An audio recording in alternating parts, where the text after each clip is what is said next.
এখন পর্যন্ত প্রশ্ন করুন। এখন পর্যন্ত আমার হাতিয়ায় কেন কাজগুলো শুরু হয় নাই, এই ব্যাপারে যে সকল আমলারা জড়িত তাদের ব্যাপার থেকে জবাবদিহিতা নেওয়া হবে কিনা।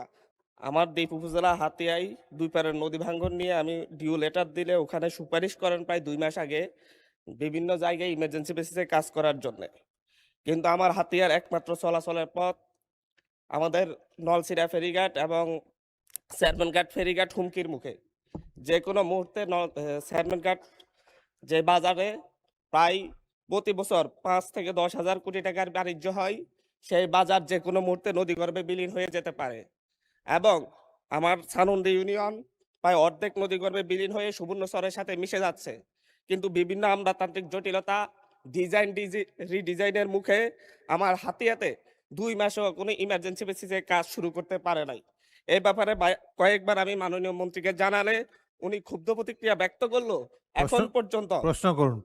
এখন পর্যন্ত আমার হাতিয়ায় কেন কাজগুলো শুরু হয় নাই, এই ব্যাপারে যে সকল আমলারা জড়িত তাদের ব্যাপার থেকে জবাবদিহিতা নেওয়া হবে কিনা। মাননীয় স্পিকার, এটা আমার উপজেলার বাঁচার আকুতি।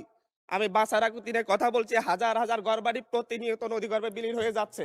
এই ব্যাপারে অতি দ্রুত পদক্ষেপ নেওয়ার জন্য আমি মাননীয় মন্ত্রীকে অনুরোধ করব। মাননীয় মন্ত্রী। ধন্যবাদ মাননীয় স্পিকার। মাননীয় স্পিকার, আমি গত 1 মাস আগে হাতিয়ার পার্শ্ববর্তী ভূমিহীন বাজার এবং নোয়াখালী সুবর্ণচর সে এলাকা গিয়েছি এবং সেখানে মাননীয় সংসদ সদস্য নিজেই উপস্থিত ছিলেন।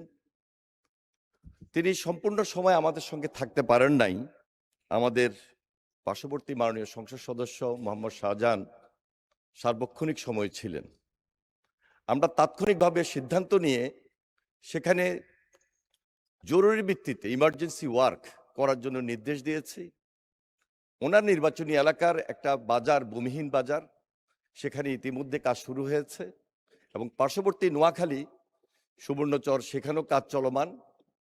আমাদের এই হাতিয়ার দ্বীপটা, এটা প্রকৃতির সঙ্গে যুদ্ধ করে সেখানের মানুষ বসবাস করছেন।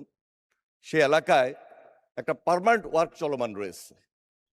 উনি যে ব্যাপারে এইমাত্র বলেছেন সেটি হলো চেয়ারম্যান ঘাট এবং হাতিয়া বাজার। এখানে 2টি ইমার্জেন্সি ওয়ার্ক কাজ করার জন্য আমরা ইতিমধ্যে নির্দেশনা দিয়েছি। আমরা আশা করছি খুব শীঘ্রই এর কাজ শুরু হবে। ধন্যবাদ মাননীয় স্পিকার। ইউরোপ, এশিয়া, আমেরিকা যেখানে যাই, বিশ্বের 145টি দেশে আজ ফ্রুটো পাই।